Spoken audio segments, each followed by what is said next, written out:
பாஜக கூட்டணி பேச்சுவார்த்தை ஆனால் அதை பற்றி நான் எதுவும் பேச விரும்பலைங்கன்னா, காரணம் எங்களுடைய தலைவர்கள், தேசிய தலைவர் நட்டா அவர்களாக இருக்கட்டும், உள்துறை அமைச்சர் அமித்ஷா அவர்களாக இருக்கட்டும், நம்முடைய அமைப்பு பொதுச் செயலர் சந்தோஷ்ஜி அவர்களாக இருக்கட்டும், பாரதிய ஜனதா கட்சி தமிழ்நாடு தொண்டர்களுடைய கருத்தை ஒரு தலைவராக நான் பிரதிபலிச்சிருக்கிறேன். இன்றைக்கி தமிழ்நாடு அரசியல் களம் எப்படி இருக்குது, அரசியல் களம் எப்படி மாறி இருக்குது. ஒரு இந்தியா டுடே அப்ரூவல் ரேட்டிங், அந்த சி ஓட்டர் சர்வே நேற்று ஒன்று போட்டாங்க. அந்த சி ஓட்டரில் ஒரு மாநிலத்தினுடைய முதலமைச்சருடைய அப்ரூவல் ரேட்டிங் வெறும் 27% இருக்குது. வெறும் 27%. இந்தியாவில் ஒரு மாநிலத்தினுடைய எவ்வளோ மோசமான முதலமைச்சராக இருந்தாலும் ஒரு 40-43% இருப்பாங்க. நல்ல முதலமைச்சராக இருந்தால் 65% போவாங்க. ஒரு மாநிலத்தினுடைய முதலமைச்சருடைய அப்ரூவல் ரேட்டிங் 27%. அதாவது 4ல் ஒருத்தர், 4ல் 3 பேர் வேண்டாங்கிறாங்க, 4ல் ஒருத்தர் தான் வேணுங்கிறாங்க. அது எங்களுடைய கள ஆய்வும் கூட அதே தான் சொல்லுது.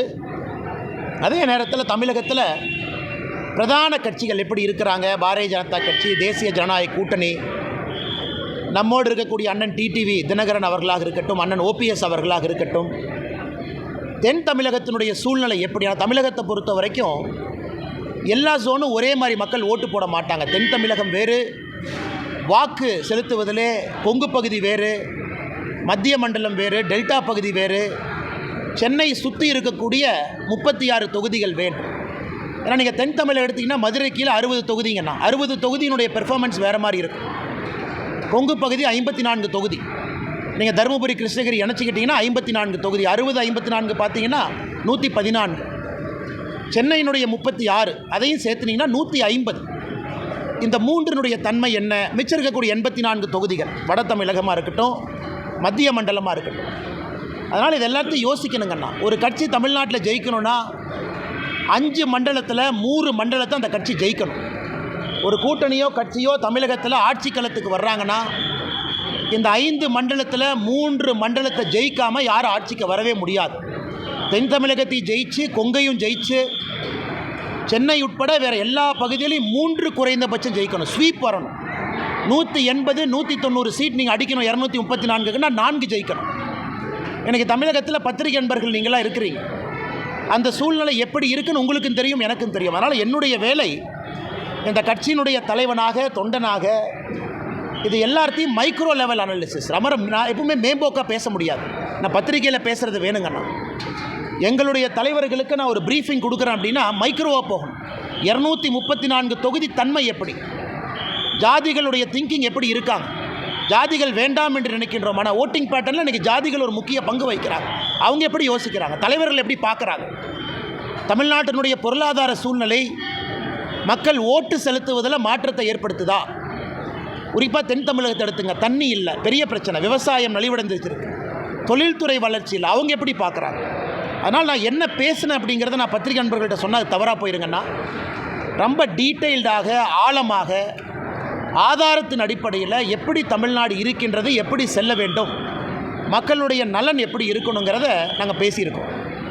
அதனால் கூட்டணியை பற்றி எந்த வார்த்தையும் நான் பேச விரும்பலை. அது நம்முடைய உள்துறை அமைச்சர் அமித்ஷா அவர்கள் நேற்று முன்தினம் டைம்ஸ் நவ் சம்மிட் டெல்லியில் பேசியிருந்தாங்க. நீங்கள் அதை பார்த்தீங்க. அதனால் அவருடைய கருத்தை, இந்த விஷயத்தை பொறுத்தவரை இறுதி கருத்தாக நீங்கள் எடுத்துக்கங்க. என்னை பொறுத்தவரை தமிழகம் நன்றாக இருக்கணும், மக்கள் நல்லா இருக்கணும். அதே நேரத்தில் பாரதிய ஜனதா கட்சியினுடைய வளர்ச்சி தங்குதடை என்று இருக்கணும் அப்படிங்கிறது நான் ரொம்ப தெளிவாக இருக்கேன். எனக்கு எந்த ஒரு தலைவரின் மீதோ எந்த ஒரு கட்சியின் மீதோ கோபம் கிடையாது, யாருக்கும் எதிரானவன் கிடையாது. பாரதிய ஜனதா கட்சியினுடைய வளர்ச்சி எனக்கு முதன்மை, தமிழகத்தினுடைய நலன் அதைவிட முதன்மை. அதனால் பொறுத்திருந்து பாருங்கள். நான் ஏற்கனவே என்னுடைய ஸ்டாண்டை பொறுத்த வரைக்கும் எப்பொழுதுமே நான் ஓப்பனாக தான் இருந்திருக்கேன். அதில் எந்த மாற்று கருத்தும் இல்லை. நான் டெல்லியில் பேசும்பொழுது தொண்டனாக பணியாற்றவும் தயார் என்கின்ற வார்த்தையும் பயன்படுத்தியிருக்கேன். அதனுடைய பொருளையும் நீங்கள் நல்லா உணர்ந்துக்குங்க. அதனால் அண்ணாமலை அரசியலுக்கு வந்திருப்பது பவருக்காக கிடையாது. அண்ணாமலை அரசியலுக்கு வந்திருப்பது தமிழகத்திலே ஒரு மாற்றத்தை ஏற்படுத்த வேண்டும் என்பதற்காகத்தான். நான் ஆகஸ்ட் 25, 2020 பாரதிய ஜனதா கட்சி டெல்லியில் இணைஞ்சேன். அன்றிலிருந்து இன்று வரை என்னுடைய எண்ணத்தில் ஒரு சிறு பிசிறு கூட கிடையாது. எதற்காக அரசியலுக்கு வந்தேன் என்பதை 5 ஆண்டு கழித்தும் கூட இன்றைக்கும் அதே உணர்வோடு உங்களோடு நின்று கொண்டிருக்கின்றேன். அதனால் கூட்டணி பற்றி விரைவில் நீங்கள் பார்ப்பீங்க. தமிழ்நாடு பாரதிய ஜனதா கட்சியினுடைய தலைவர் எப்படி இருக்கணும் அதையும் விரைவில் பார்ப்பீங்க.